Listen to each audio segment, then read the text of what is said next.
A teoria da internet morta. Você deve ter notado que vem aparecendo mais questionamentos como: peraí, isso é inteligência artificial? É verdade essa imagem ou é inteligência artificial? Na internet, né? E sabe quando você está em um chat para resolver um problema com um produto? Não bate às vezes uma dúvida se é ser humano ou um bot lá do outro lado? Tudo isso está relacionado com uma hipótese chamada teoria da internet morta. O que é a teoria da internet morta? E ela nasceu, na verdade, como uma teoria da conspiração, mas agora especialistas dizem que ela de fato aponta para um problema bem real: a multiplicação dos conteúdos feitos por inteligência artificial. E o fato de que está cada vez mais difícil saber o que é real e o que não é. Eu sou Shi Suzuki, repórter da BBC News Brasil. Não fui criado por inteligência artificial. Sou de carne e osso e explico nesse vídeo o que é essa possibilidade. A hipótese central: conteúdo sintético. A teoria da internet morta diz que a maior parte do conteúdo na web, como vídeo ou música, já é produzido por inteligência artificial. Comentários automatizados. E até os comentários em posts já seriam dominados pelos robôs. Fim da internet humana. Tudo isso representaria o começo da morte de uma internet feita por humanos. Essa ideia, como eu disse, nasceu em um fórum que é famoso por propagar hipóteses sem comprovação. Origens da teoria. Dizia, sem apresentar provas, que essa era a estratégia de um pequeno grupo de pessoas para dominar o mundo. Bom, teorias conspiratórias à parte, o que é fato comprovado é que a partir do finalzinho de 2022 o mundo presenciou uma explosão de conteúdo sintético com a chegada de programas de inteligência artificial como o ChatGPT e o Midjourney. Uma teoria com fundamento. Eu diria que a teoria, tirando o lado conspiratório, de alguém lá querendo dominar o mundo, não acredito nisso, mas que tem sentido? Sim, porque os dados cada vez mais sintéticos estão fazendo parte do nosso dia a dia. Dados alarmantes. Atividade de robôs. Um relatório de segurança online divulgado neste ano afirma que a atividade dos robôs ultrapassou 50%. Uso criminoso. A maioria teria uso criminoso, tipo invadir sistemas ou tentar se passar como chatbot de uma empresa legítima para roubar informações. Esse número de mais 50% é visto com ceticismo por alguns especialistas, mas com modelos como o ChatGPT cada vez mais usados, a tendência é de mais automatização, mais robôs na internet. Com a inteligência artificial generativa, você consegue gerar muito mais conteúdo do que antes, porque é fácil. Se é mais a metade ou não, é muito difícil saber. Eu acredito que seja uma parcela significativa, mas muito difícil de mensurar. Eu acho que tem muito chute. 30%, 50%, 70%, 80%, não sei.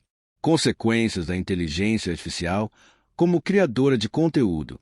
Tá, mas qual é a consequência de tudo isso, da inteligência artificial se tornar a grande criadora de conteúdo daqui para frente? Vasculhamento.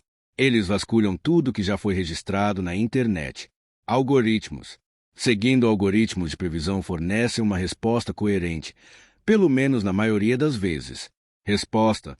Até há pouco, grande parte desse conhecimento foi produzido por seres humanos. O ciclo de retroalimentação. A questão é que esses programas de inteligência artificial vão ser alimentados cada vez mais pela enxurrada de material sintético que está vindo, também de inteligência artificial. E existe uma boa possibilidade de que esses modelos se tornem a principal fonte de conhecimento para a população mundial em um futuro breve. Homogeneização do conhecimento. E isso vai, ao longo do tempo, fazer com que depois de algumas gerações, os modelos sejam muito padronizados em termos de resposta. Homogeneizados. E você perde aquele diferencial da criatividade humana. Conteúdo bizarro e confusão mental. Ao mesmo tempo que tem esse perigo de um conhecimento cada vez mais homogêneo, alguns conteúdos de inteligência artificial estão confundindo as nossas cabeças pelas formas bizarras, a ponto de a gente ficar completamente perdido sobre o significado delas. Em 2024, o Facebook foi inundado por comunidades que se dedicavam a postar imagens sintéticas de Jesus Cristo com corpo de camarão. Isso ganhou o nome de inteligência artificial SLOP. Traduzindo livremente, seria algo como lixo da inteligência artificial. Essas imagens surreais se espelham como praga na internet. Engajamento artificial. E os posts chegavam a ter milhares de curtidas e comentários, a grande maioria deles com um texto muito parecido, o que sugeria que eles eram bots. Uma explicação foi de que essas páginas eram fazendas digitais. Elas postam esse conteúdo bizarro que chama a atenção nas timelines. Os usuários clicam para tentar entender do que se trata, e essas páginas faturam a monetização das redes sociais. Outra hipótese é de que as imagens sejam só para atrair as pessoas se depois aplicar golpes. O apocalipse da verdade, de um jeito ou de outro. Fica uma pergunta. Essa proliferação do surreal, do bizarro gerado pela inteligência artificial, além daquela dificuldade de saber se é robô ou humano que a gente já falou, vai provocar um apocalipse da verdade e do significado, o perigo do esvaziamento das relações. Como é que eu vou lidar com uma máquina só porque ela é fluente, me engana pela fluência que ela tem sentimentos, tem essas coisas? Não tem. Agora, se a gente começar a caminhar nessa direção, isso começa a esvaziar o relacionamento humano. Eu acho isso muito, muito perigoso. Uma questão fundamental para a humanidade. Essa pesquisadora americana falou para mim que essa vai ser uma das principais questões da humanidade nos próximos anos. Ver para crer? Antes você falava que tem que ver para crer. Hoje não tem mais sentido ver para crer, porque o que você vê não significa que seja verdade. Dificuldade crescente. E é cada vez mais difícil você saber que aquele vídeo, aquele filme que está sendo passado, é verdadeiro ou não. Entender em vez de evitar. Mas olha uma coisa fundamental para essa discussão. O César Taurion diz que, em vez de evitar a inteligência artificial, as pessoas precisam entender como ela funciona.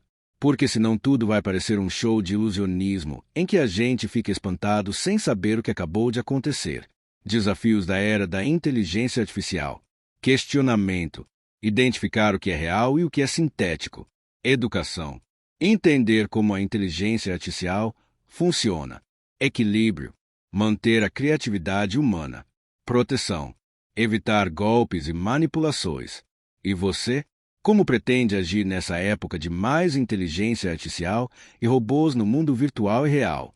Reflexões sobre nosso futuro digital. Conta nos comentários pra gente. Bom, e com essa eu fico por aqui. E você? Como pretende agir nessa época de mais inteligência artificial e robôs no mundo virtual e real? Conta nos comentários. Obrigado pela audiência e até a próxima. Principais pontos da teoria da internet morta. Origem como teoria da conspiração. Nasceu em fóruns conhecidos por propagar hipóteses sem comprovação. Explosão de conteúdo sintético. A partir do final de 2022 com o ChatGPT e Midjourney. Relatórios alarmantes. Mais de 50% da atividade online já seria de robôs. Ciclo de retroalimentação. Inteligência artificial, gerando conteúdo que alimenta outras IAs. Homogeneização do conhecimento. Perda da criatividade e diversidade humana. O que podemos fazer? Desenvolver alfabetização digital. Aprender como a inteligência artificial funciona. Questionar conteúdos suspeitos.